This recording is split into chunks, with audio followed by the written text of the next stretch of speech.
Hello students, welcome back to Medha Guru. आज start करेंगे 9th ICSE का चैप्टर नंबर 7 गैस लॉ, जो कि बहुत इंपॉर्टेंट चैप्टर है।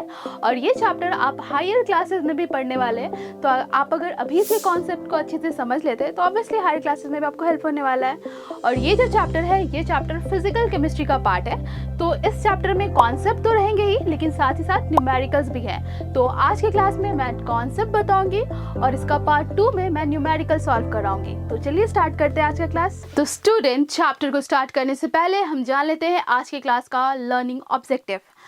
चैप्टर का नाम है गैस लॉ। ऑब्वियसली हम लोग गैसेस के बारे में जानेंगे। इसके अलावा हम लोग गैस के प्रॉपर्टीज के बारे में जानेंगे कि गैस कैसे अलग होता है अदर स्टेट्स ऑफ मैटर से, लाइक सॉलिड से या लिक्विड से, कैसे ये अलग है। स्टूडेंट्स, क्या आपको पता है कि ये 3 states of matter, that is solid, liquid and gas, के अलावा भी डिफरेंट स्टेट्स ऑफ मैटर भी एग्जिस्ट करते हैं नेचर में? अगर आपको पता है तो आप कमेंट डाउन करिए अभी। तो स्टूडेंट्स, अगर हम 3 गैस लेते हैं, okay, let's suppose nitrogen gas, oxygen gas and fluorine gas. इन तीनों गैस को हमने अलग अलग चैम्बर्स में रखा है और इन तीनों गैस को हम लोग सेम कंडीशंस पर अगर रखते हैं तो ये तीनों गैसेस सिमिलर बिहेव करता है, ठीक है। और बेसिकली जो गैस का जो बिहेवियर है वो 4 वेरिएबल्स पर डिपेंड करता है, और वो 4 वेरिएबल है temperature, volume, pressure and number of particles, ठीक है। चाहे कोई भी गैस हो, अगर हम सेम कंडीशंस पर रखें तो ये सिमिलर बिहेव करता है। और इसी को रिलेट करते हुए डिफरेंट साइंटिस्ट ने अलग अलग लॉज दिया है गैस से रिलेटेड। तो हम गैस लॉ भी डिस्कस करेंगे, उसके बाद एक कंबाइंड गैस इक्वेशंस भी जानेंगे, और लास्ट में इन सब से रिलेटेड हम न्यूमेरिकल सॉल्व करेंगे। मैं फिर से रिपीट कर दूं, ये चैप्टर बहुत इंपॉर्टेंट है एग्जाम पॉइंट ऑफ व्यू से, एंड हायर क्लासेस में भी ये आपको बहुत हेल्प करने वाला है, क्योंकि न्यूमेरिकल्स जितना भी आप अभी करेंगे सेम चीज़ आपको 11th क्लास में भी करना है। ऑब्वियसली कुछ एडिशनल टॉपिक्स भी आ जाएंगे वहाँ पे, बट यहाँ तक तो रहेगा ही ऑब्वियसली, ठीक है। तो चलिए स्टार्ट करते हैं। सबसे पहला, सॉलिड, लिक्विड एंड गैस में क्या डिफरेंस होता है? तो ये तो बहुत ही बेसिक है, आप सबको पता ही होगा कि सॉलिड के पार्टिकल्स क्लोजली पैक्ड होते हैं, क्योंकि यहाँ पर फोर्स ऑफ अट्रैक्शन मैक्सिमम होता है, ठीक है। स्पेस बहुत ही मिनिमम होता है, बट हम ये नहीं कह सकते कि स्पेस होता ही नहीं है। क्यों हम ऐसा नहीं कह सकते? क्योंकि एटम है ना, तो स्फेरिकल होता है, ठीक है। अब कितना भी ये पास हो तो स्पेस तो रह ही जाएगा बीच में, है ना। तो स्पेस होता है बट मिनिमम होता है। बात करें लिक्विड की, तो लिक्विड में फोर्स ऑफ अट्रैक्शन सॉलिड के कंपैरिजन में कम होता है, और यहाँ पे स्पेस भी थोड़ा ज़्यादा होता है एज कंपेयर टू सॉलिड। अब बात करें गैसेस की, तो गैसेस के पार्टिकल्स के बीच फोर्स ऑफ अट्रैक्शन नेग्लिजिबल होता है, क्योंकि यहाँ पे डिस्टेंस बहुत ही ज़्यादा होता है, इंटर पार्टिकल डिस्टेंस बहुत ही मैक्सिमम होता है, फोर्स ऑफ अट्रैक्शन वीक होता है, इसलिए पार्टिकल्स के पास एनर्जी होती है, काइनेटिक एनर्जी, तो ये इजीली मूव करते रहता है, ठीक है, रैंडम मोशन करता है। इसलिए हम कहते हैं कि गैस को हम लोग इजीली कंप्रेस्ड कर सकते हैं। लिक्विड को कंप्रेस्ड करना होगा तो बहुत ज़्यादा हमको प्रेशर देना पड़ेगा, टेम्परेचर को कम करना पड़ेगा। उसी तरह से बात करें सॉलिड को, तो सॉलिड को कंप्रेस करना बहुत ही इम्पॉसिबल है। बात करते हैं डेंसिटी की। डेंसिटी बच्चों क्या होता है? Density is mass per unit volume, mass per unit volume. तो बात करें सॉलिड की, तो अगर हम लोग यहाँ पे इतना वॉल्यूम, एक फिक्स्ड वॉल्यूम हम कर लेते हैं कंसिडर यहाँ तक, ठीक है, ये वॉल्यूम हमने फिक्स्ड कर लिया है, ठीक है। अब देखेंगे मास पे डिपेंड करेगा डेंसिटी। अगर ये फिक्स्ड है तो मास किसका ज़्यादा होगा? जहाँ पे एटम ज़्यादा होंगे, तो सॉलिड में, क्योंकि क्लोजली पैक्ड है, तो यहाँ पे मास ज़्यादा होगा। यहाँ पे mass as compare to solid यहाँ पे कम होगा, और यहाँ तो आपको दिख ही रहा है 3 ही एटम्स है, तो ऑब्वियसली इसका मास बहुत ही कम होगा। तो डेंसिटी हाई किस में होता है? सॉलिड में, फिर लिक्विड में, और फिर लास्ट में गैसेस में। सॉलिड का फिक्स शेप होता है, फिक्स्ड वॉल्यूम होता है। हम बात करें लिक्विड का, तो लिक्विड का कोई भी फिक्स शेप नहीं होता है, क्योंकि इसको जहाँ जिस भी कंटेनर में रखेंगे उसका ये शेप ले लेता है, लेकिन वॉल्यूम फिक्स्ड होता है। 1 लीटर पानी आप ग्लास में रखिए या बॉटल में रखिए, वॉल्यूम फिक्स्ड रहेगा। बात करें गैसेस की, तो गैसेस का कोई भी फिक्स्ड वॉल्यूम नहीं होता, ना ही कोई भी फिक्स शेप होता है, ठीक है। अगर आप कहीं एम्प्टी अगर बॉक्स में भी अगर गैस को इंसर्ट करें तो ऑब्वियसली ऐसा तो नहीं होगा कि वो पूरा एम्प्टी उसमें कोई भी गैस के पार्टिकल्स ही ना हो, क्योंकि किसी भी चीज़ को वैक्यूम क्रिएट करना बहुत ही प्रैक्टिकली इम्पॉसिबल है, बहुत मेहनत लगता है उसको वैक्यूम करना, और ये प्रैक्टिकली इम्पॉसिबल ही है, ठीक है। तो वॉल्यूम भी इसका फिक्स्ड नहीं होता, एज वेल एज शेप तो इसका फिक्स्ड हो ही नहीं सकता। बात करें मासेस की, तो मास तो ऑब्वियसली तीनों में फिक्स्ड रहेगा, ठीक है। नेक्स्ट, गैसेस 4 वेरिएबल्स पे डिपेंड करते हैं। अब उन चारों वेरिएबल्स को डिटेल में समझिए। सबसे पहला है वॉल्यूम। वॉल्यूम किसी भी सब्सटेंस का कहने का मतलब क्या है कि वो सब्सटेंस कितना स्पेस ऑक्यूपाई कर रहा है, उसे हम कहते हैं कि उतना उसका वॉल्यूम होगा, ठीक है। अब अगर हम बात करें volume of gas, volume of gas किसके बराबर होगा कि वो गैस कितना स्पेस ऑक्यूपाई कर रहा है, यानी कि उस गैस को हम जिस भी कंटेनर में रखेंगे उस कंटेनर का जो वॉल्यूम होगा वही वॉल्यूम होगा उसके अंदर जो गैस प्रेजेंट है। तो volume of gas is equal to volume of container, ठीक है, जिस कंटेनर में हम उस गैस को रखे हैं। लेट्स सपोज एक कंटेनर है, इस कंटेनर में आपने फिल करके रखा हुआ है हाइड्रोजन गैस, ठीक है, और आपसे पूछा जाए इस हाइड्रोजन गैस का वॉल्यूम कितना है, तो आप कैसे बताएंगे? तो आप सिंपली मेज़र कर लेंगे इस सिलेंडर का वॉल्यूम, ठीक है, इस सिलेंडर का जो वॉल्यूम होगा वही वॉल्यूम होगा इस गैस का भी। क्लियर? अब हम बात करते हैं यूनिट्स की, जो कि बहुत इंपॉर्टेंट है न्यूमेरिकल सॉल्व करने के लिए, ठीक। तो सबसे बड़ा यूनिट वॉल्यूम का होता है 1 मीटर क्यूब, ठीक है। 1 मीटर क्यूब किसके बराबर होता है? 1000 लीटर के बराबर। और 1 लीटर जो होता है, एक नोट करके आप लिख लीजिएगा नीचे, 1 litre is equal to 1 decimetre cube, ठीक है। अब लीटर्स, 1 लीटर कितने के बराबर होता है? 1 litre is equal to 1000 millilitre, ठीक है। 1 litre is equals to 1000 millilitre, और we can say centimetre cube, ठीक है। तो 1 मीटर क्यूब कितने के बराबर होगा? तो 10 टू द पावर 6 ml और cc, ठीक। इसको आप कैसे याद रख सकते हैं? तो 1 मीटर क्यूब, आप इसको याद रखिए, जो हमारे घर में पानी टंकी होता है ना, वो 1 मीटर क्यूब के बराबर है, ठीक है। अब लीटर, लीटर को आप याद रखिए कि एक बॉटल है, और वो बॉटल है 1 लीटर का। 1 लीटर का अगर बॉटल है, आप उसको 10,000 टाइम्स ले रहे हैं, तो वो जो पानी आएगा वो 1 मीटर क्यूब के बराबर आएगा, ठीक है।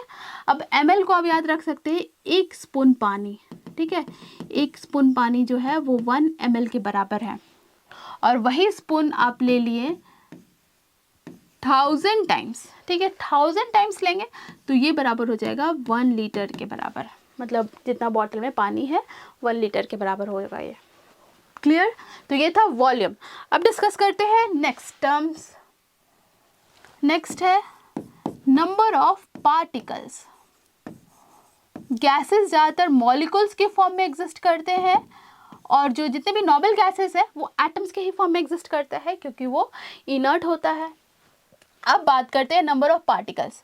तो अगर हम कोई भी गैस, अगर 1 मोल कोई भी गैस लेते हैं, तो इसमें जो नंबर ऑफ पार्टिकल्स हैं वो कितने होंगे? तो ये कैलकुलेट किया गया है बाय एवोगैड्रो साइंटिस्ट, और वो नंबर है 6.022 into 10 to the power 23 particles, ठीक है। इसका मतलब कि 1 मोल अगर हम नाइट्रोजन गैस ले रहे हैं, तो इसमें कितने नाइट्रोजन के मॉलिक्यूल्स होंगे? तो इतने नंबर ऑफ मॉलिक्यूल्स होंगे, that is 6.022 into 10 to the power 23 particles, और we can say molecules of N2। Clear? एक और नोट करके आप पॉइंट लिख लीजिए कि 1 मोल कोई भी गैस हो वो 22.4 लीटर वॉल्यूम ऑक्यूपाई करता है, ठीक है। तो उसी तरह से अगर आपसे पूछ दे 2 मोल अगर नाइट्रोजन गैस है या ऑक्सीजन गैस है तो कितना वॉल्यूम ऑक्यूपाई करेगा, तो सिंपली 2 से मल्टीप्लाई कर देना है 22.4 को। क्लियर? 22.4 लीटर यूनिट इंपॉर्टेंट है। अब डिस्कस करते हैं थर्ड वेरिएबल, जो कि है प्रेशर। प्रेशर क्या होता है? तो लेट्स सपोज आप कंसीडर करिए हमारे प्लैनेट को, तो प्लैनेट किससे सराउंडेड है, थिक लेयर ऑफ एयर से सराउंडेड है, जिसे हम एटमॉस्फेयर कहते हैं, ठीक है। तो यही एयर प्रेशर लगाता है अर्थ के सरफेस पे, इसे ही हम प्रेशर कहते हैं। प्रेशर होता क्या है, तो force exerted on the wall of container. अगर कोई कंटेनर ले रहे हैं और इस कंटेनर में आप गैस को फिल करके रखे हैं, ठीक है, तो गैस रैंडम मोशन करते रहता है। लेट्स सपोज हम लोग एक गैस को कंसिडर करते हैं, ठीक है, तो ये इधर उधर जिगजैग मोशन करता है, ब्राउनियन मोशन करेगा, ठीक है। तो ये वॉल पर कैसा लगा रहा है, फोर्स लगा रहा है। अगर मान लीजिए वॉल्यूम फिक्स्ड है कंटेनर का, तो यहाँ पे जो फोर्स लगा रहा है इस वॉल पे ये गैस, इसे ही हम कंसिडर करते हैं as a pressure. Pressure is क्या होता है, तो force exerted, weight, force exerted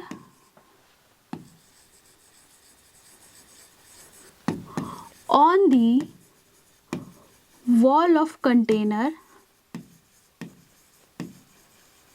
ठीक है, इसे हम प्रेशर कहते हैं। Pressure exerted by gases on the wall of container, ऐसे भी लिख सकते हैं। तो pressure is equal to newton per metre square. ऐसा क्यों, क्योंकि प्रेशर किसके बराबर है, फोर्स पर यूनिट एरिया। एक फिक्स्ड एरिया में कितना फोर्स लगा रहा है गैस के पार्टिकल्स, ठीक है।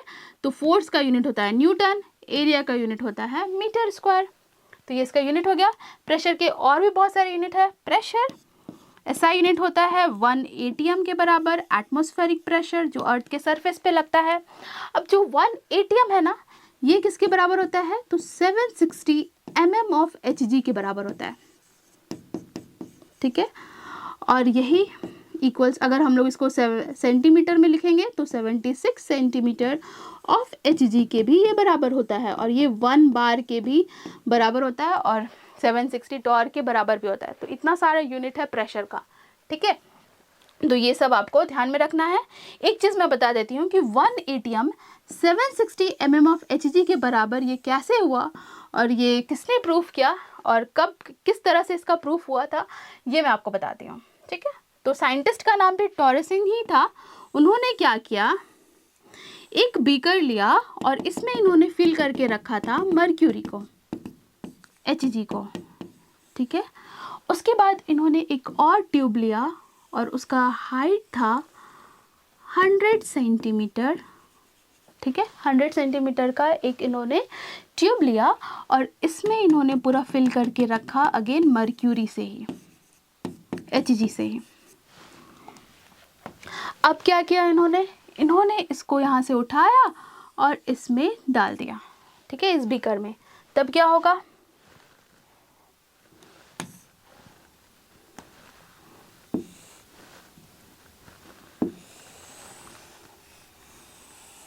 ये पूरा इसमें ऐसे आ गया और ये पूरा फिल हुआ था मर्क्यूरी से।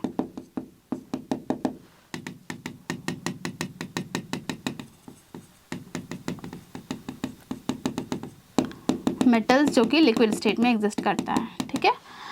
अब क्या इन्होंने ऑब्जर्व किया कि जब इन्होंने इसके अंदर डिप करके रखा तो ये तो पूरा फिल होना चाहिए था, बट धीरे धीरे इसका जो लेवल था वो नीचे आने लगा और एक सर्टेन पॉइंट्स पर रुक गया, ठीक है। इन्होंने अलग अलग साइज का ट्यूब लिया बट हर टाइम एक फिक्स्ड पॉइंट पर ही रुक रहा था, ठीक है। तो यहाँ पे ये कम होके और ये यहाँ तक पहुँच गया,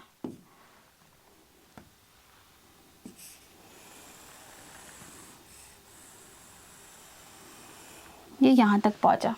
इसका रीज़न क्या था, ठीक है।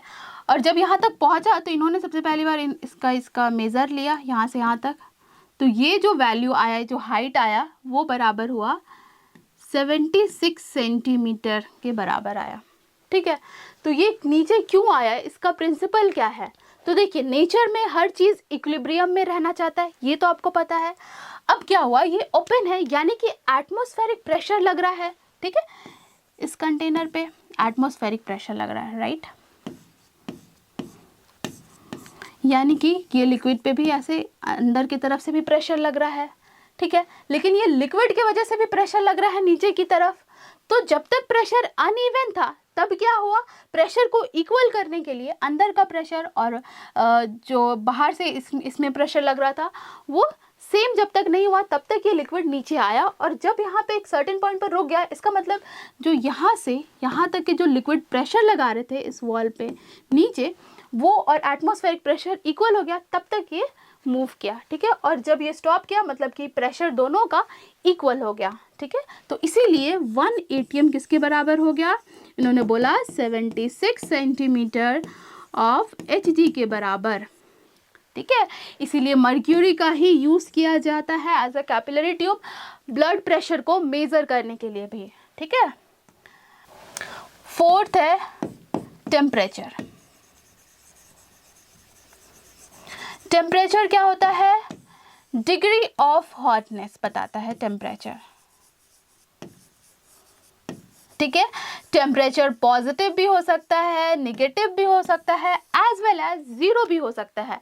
टेम्परेचर को मेजर करने के लिए हमारे पास है 3 scale, Kelvin scale, Celsius scale as well as Fahrenheit scale, ठीक है। बट जो ऐसा यूनिट होता है टेम्परेचर का वो है केल्विन, और ज़्यादातर जो हम लोग टेम्परेचर का जो यूनिट यूज़ करते हैं वो डिग्री सेल्सियस में यूज़ करते हैं, कि हम बोलते हैं कि पानी का फ्रीजिंग पॉइंट कितना है 0 डिग्री सेल्सियस, पानी का बॉइलिंग पॉइंट कितना है 100 डिग्री सेल्सियस, ठीक है। तो अगर हम 0 डिग्री सेल्सियस को कंसिडर कर रहे हैं तो वो केल्विन में कितना आएगा, तो 0 डिग्री सेल्सियस बराबर होता है 273 केल्विन के बराबर, ठीक है। 0 degree Celsius is equal to 273.15, ये एग्जैक्ट वैल्यू है, इतना केल्विन के बराबर है। मतलब अगर आप डिग्री सेल्सियस में एक एक नंबर बढ़ते जाएंगे तो आपको 273.15 से ऐड भी करना पड़ेगा। तो यहाँ से निकल के आता है एक formula, temperature in Kelvin is equal to temperature in degree Celsius plus 273। देखिए जब आप लोग न्यूमेरिकल सॉल्व करेंगे तो डायरेक्ट 273 वैल्यू आप ले सकते हैं, 0.15 लेने की ज़रूरत नहीं है, ठीक है। और 0 डिग्री सेल्सियस अगर हम फ़ारेनहाइट में देखेंगे तो वो 32 फ़ारेनहाइट के बराबर आता है। क्लियर, ये चारों वेरिएबल्स का यूनिट बहुत इंपॉर्टेंट है। अब नेक्स्ट देखिए, ये सारे गैसेज हैं, ठीक है। Nitrogen gas, hydrogen chloride gas, carbon dioxide gas, hydrogen gas, बहुत सारे गैसेज हैं। बट हमारे पीरियोडिक टेबल में टोटल जो फ्री स्टेट में एग्जिस्ट करते हैं वो गैसेज हैं 11, ठीक है। कौन कौन से गैसेज हैं, hydrogen, helium, neon, argon, krypton, xenon, radon, फिर इधर आ जाते हैं नाइट्रोजन, ऑक्सीजन, फ्लोरीन, क्लोरीन। तो टोटल 11 गैसेस हैं, ठीक है। बट गैसेस जैसे कि अगर हम बात करें कार्बन की, तो कार्बन सॉलिड होता है लेकिन ऑक्सीजन के साथ मिलकर गैस बना देता है, ठीक है। तो ऐसे भी गैसेस प्रेजेंट है, बट इन जनरल ये सारे गैस हमारे पूरे पीरियोडिक टेबल में इतने नेचुरली पाए जाते हैं, ठीक है। अब अगर हम बात करें कि नोबल गैसेस की, तो नोबल गैसेस फ्री स्टेट में एग्जिस्ट करता है एटम्स के ही फॉर्म में, लेकिन बाकी जितने भी गैसेस हैं वो मॉलिक्यूल्स के फॉर्म में एग्जिस्ट करते हैं, क्योंकि मॉलिक्यूल के फॉर्म में वो स्टेबल होते हैं, ना कि एटम्स के फॉर्म में, ठीक है। अब नेक्स्ट, अब मैंने आपको बताया है कि गैसेस चाहे कोई भी हो एक सर्टेन कंडीशंस पर सिमिलर बिहेव करता है, और इन जनरल कोई भी गैस हो तो 4 वेरिएबल्स पर डिपेंड करता है, वो है volume, temperature, pressure and number of particles. इन चारों पे कोई भी गैस डिपेंड करता है, ठीक है। तो साइंटिस्ट ने क्या किया, यही 4 वेरिएबल्स को लेके इन्होंने अलग अलग लॉज या गैस से रिलेटेड क्या किया, इन्होंने चारों वेरिएबल में से किसी 2 वेरिएबल को कांस्टेंट रखा, और बाकी जो 2 वेरिएबल बचा उन पे उन्होंने रिलेशन देखा कि क्या रिलेशन है इन दोनों में, और उसी के बेसिस पे अलग अलग लॉज आए हैं, और उससे रिलेटेड फिर आपको न्यूमेरिकल सॉल्व करने हैं। नेक्स्ट है बॉयल्स लॉ। बॉयल्स लॉ में बताते हैं कि प्रेशर एंड वॉल्यूम में क्या रिलेशन है अगर हम किसी भी गैस का temperature and number of particle fix रखते हैं तो, ठीक है। लेट्स सपोज ये कंटेनर है, इसमें गैस फिल किया हुआ है, और इस गैस का temperature and number of particles fixed है, कांस्टेंट है, ठीक है। तो लेट्स सपोज इस कंटेनर का वॉल्यूम V1 है, ठीक है। अगर हम लोग इस कंटेनर में अगर बाहर से प्रेशर नहीं भी लगा रहे हैं तब भी इसमें एटमॉस्फेरिक प्रेशर तो लग रहा है और वो प्रेशर होगा 1 atm के बराबर, इसे हम बोलेंगे P1। ठीक, अब मान लीजिए अब इसी कंटेनर में आपने पिस्टन से प्रेशर इंक्रीज किया, तब क्या होगा? तो किसी भी गैस का अगर हम प्रेशर इंक्रीज करते हैं तब क्या होता है, पार्टिकल्स क्लोजली पैक्ड आएंगे क्योंकि प्रेशर बढ़ रहा है। प्रेशर बढ़ रहा है यानी कि गैस के पार्टिकल्स रैंडम मोशन कर रहे थे, प्रेशर बढ़ने से क्या होगा, पार्टिकल्स पास आएंगे, यानी कि प्रेशर इंक्रीज करने से वॉल्यूम डिक्रीज होगा। और इसी का जस्ट रिवर्स है कि अगर आप इस कंटेनर का क्या करें, वॉल्यूम इंक्रीज कर दें, ठीक है, इसको यहाँ तक कर दें, तब क्या होगा, इस पूरे गैस का प्रेशर कम हो जाएगा क्योंकि अब वॉल्यूम ज़्यादा है, यानी कि अब इजीली मूव करेगा, इधर उधर इधर उधर, कम जगह पे फास्ट मूव करेगा ना, फास्ट मूव करेगा तो ज़्यादा फोर्स लगाएगा। यानी कि यहाँ पे अगर हम कंपेयर करें तो यहाँ पे ज़्यादा फोर्स लग रहा है, ज़्यादा प्रेशर है और वॉल्यूम कम है एज़ कम्पेयर टू पहले वाले में से। क्लियर? तो आइए इसके स्टेटमेंट लिख लेते हैं पहले। तो बॉयल्स लॉ का स्टेटमेंट ये है कि at constant temperature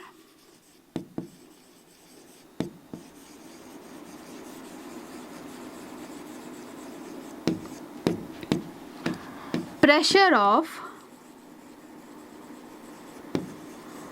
fixed amount of gases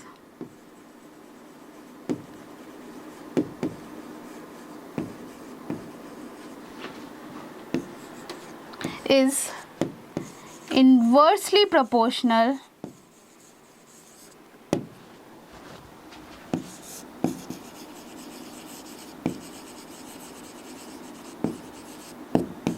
to volume। मतलब pressure is inversely related to volume.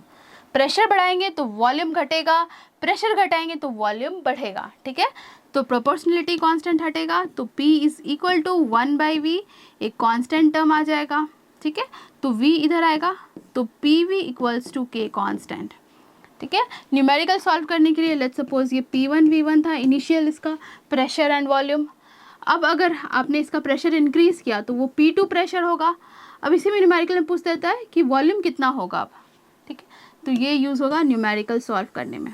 Again आपको यूनिट्स यहाँ पे याद रखना है, सबका यूनिट्स इंपॉर्टेंट है क्योंकि फिर जब आप आंसर निकालेंगे तो वॉल्यूम अगर लिख रहे हैं कितना वैल्यू तो उसका यूनिट भी आपको लिखना पड़ेगा, यूनिट नहीं लिखेंगे तो मार्क्स कटेगा। क्लियर? तो ये था बॉयल्स लॉ। नेक्स्ट है Charles law. Charles law relation बताते हैं वॉल्यूम वर्सेस टेम्परेचर। ठीक, यानी कि यहाँ पे अगर हम लोग किसी भी गैस का pressure and number of particles, अब यहाँ पे पार्टिकल्स एंड प्रेशर को अगर हम कांस्टेंट रख रहे हैं तब वॉल्यूम एंड टेम्परेचर में क्या फ़र्क होगा। ठीक है, तो मान लीजिए इस कंटेनर का इनिशियली V1 वॉल्यूम था एंड T1 टेम्परेचर था। ठीक है, मान लीजिए रूम ही टेम्परेचर था पहले। अब क्या किया आपने, इसमें टेम्परेचर T2 टेम्परेचर इंक्रीज़ किया। तो टेम्परेचर इंक्रीज़ करने से क्या होता है, टेम्परेचर अगर आप इंक्रीज़ करेंगे किसी भी गैस का तो काइनेटिक एनर्जी बढ़ेगा। काइनेटिक एनर्जी पार्टिकल्स का बढ़ेगा और काइनेटिक एनर्जी बढ़ेगा यानी कि वो ज़्यादा फोर्स लगाएगा वॉल पे और वॉल्यूम बढ़ेगा, यानी कि volume is directly proportional to temperature. ठीक है, एनर्जी ज़्यादा मिल रहा है, ज़्यादा रैंडम मोशन करेगा, ज़्यादा रैंडम मोशन करेगा यानी कि वॉल्यूम ऑब्वियसली इंक्रीज करेगा। आई होप ये भी क्लियर हो गया होगा। इसका भी स्टेटमेंट आप लिख लेंगे कि at constant pressure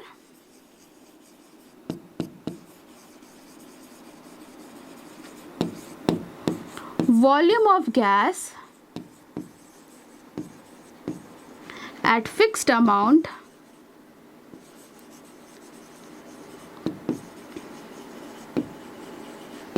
is directly proportional to temperature. Clear?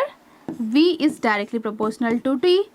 Proportionality constant हटेगा, KT आ जाएगा यानी कि V by T equals to K और we can write V1 by T1 is equals to V2 by T2। ये इंपॉर्टेंट है numerical solve करने के लिए। क्लियर? अब हम लोग दोनों लॉस को विजुअलाइज करते हैं। ठीक है, ये देखिए, सबसे पहले हम लोग पार्टिकल्स को इंसर्ट कर रहे हैं, इंसर्ट कर लिए और हम लोग टेम्परेचर को कांस्टेंट रखेंगे और देखेंगे कि प्रेशर एंड वॉल्यूम में क्या अंतर है। ठीक है, तो अगर हम लोग वॉल्यूम इंक्रीज करेंगे तो आप देख सकते हैं यहाँ प्रेशर क्या हो रहा है, डिक्रीज हो रहा है, और इंक्रीज किए तो 13 से 10 हो गया। ठीक है, अब वही चीज़ अगर हम लोग वॉल्यूम को कम करेंगे तो क्या होगा, प्रेशर बढ़ेगा। ऐसा होता क्यों है, क्योंकि अगर अब देखिए वॉल्यूम कम है यानी कि जगह कम है और गैसेस के पार्टिकल्स उतने ही हैं, तो यानी कि ज़्यादा फोर्स लगाएगा कम जगह पर और इसीलिए प्रेशर ज़्यादा हो जाएगा। ठीक है, नेक्स्ट अगर हम लोग प्रेशर कांस्टेंट रखते हैं and number of particles again constant रखते हैं, टेम्परेचर बढ़ाएंगे तो वॉल्यूम इंक्रीज करेगा। क्यों? क्योंकि काइनेटिक एनर्जी मिल रहा है। अब अगर टेम्परेचर कम करेंगे तो ऑब्वियसली वॉल्यूम कम होने लगेगा। तो कैसा रिलेशन है, डायरेक्ट रिलेशन है, मतलब volume is directly proportional to temperature. ये किसने बताया, चार्ल्स लॉ ने। And pressure is inversely proportional to volume, ये बताया बोल्स लॉ ने। क्लियर? अब यही दोनों लॉ से रिलेटेड आपको न्यूमेरिकल सॉल्व करना है। ठीक है, अब एक इंपॉर्टेंट चीज, कंबाइंड गैस इक्वेशंस, ये भी इंपॉर्टेंट है, मैं आपको बता देती हूँ उसे।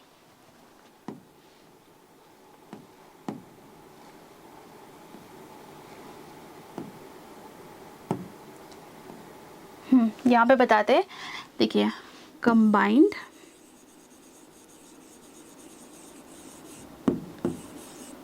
Gas equations.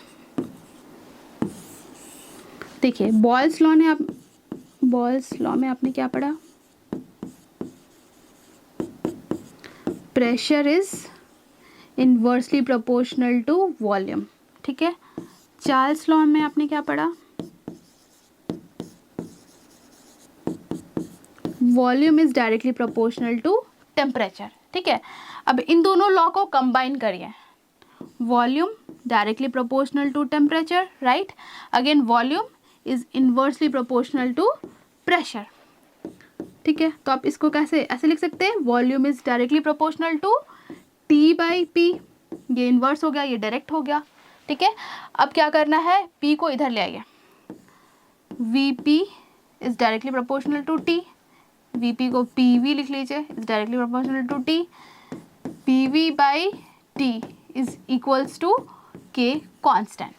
ठीक है, और P1V1/T1 is equals to P2V2/T2, ये आप लोग यूज़ करेंगे न्यूमेरिकल सॉल्व करने में, वेरी वेरी इंपॉर्टेंट। ठीक है, अब कोई क्वेश्चंस में अगर वॉल्यूम भी दिया है, प्रेशर भी दिया हुआ है, टेम्परेचर भी दिया हुआ है और फिर फाइनल प्रेशर दिया हुआ है, फाइनल टेम्परेचर दिया हुआ है और आपसे पूछे कि फाइनल वॉल्यूम क्या होगा उस गैस का, तो आप ये फॉर्मूला यूज़ करके निकाल सकते हैं। ठीक है, तो नेक्स्ट क्लास में अब हम लोग न्यूमेरिकल सॉल्व करेंगे। आज का क्लास यहीं ओवर करते हैं। तो स्टूडेंट्स, आज का क्लास यहीं ओवर करते हैं। आई होप आज का क्लास आपको इंटरेस्टिंग लगा होगा और अच्छे से समझ में भी आया होगा। और हाँ स्टूडेंट्स, अगर अभी तक आपने मीठा गुरु को लाइक शेयर एंड सब्सक्राइब नहीं किया है तो लाइक करें, सब्सक्राइब करें एंड बेल आइकन को भी हिट करना बिल्कुल भी ना भूलें, ताकि इसका जो नेक्स्ट पार्ट है न्यूमेरिकल पार्ट, जो कि बहुत इंपॉर्टेंट है, थ्योरी तो आपने पढ़ लिया बट मोस्ट इंपॉर्टेंट न्यूमेरिकल्स पूछा जाता है, तो न्यूमेरिकल्स का वीडियो आप तक पहुँच पाए, इसीलिए आप एक फेवर करिए और चैनल को सब्सक्राइब कर दीजिए। मिलते हैं नेक्स्ट वीडियो में, तब तक के लिए बाय बाय।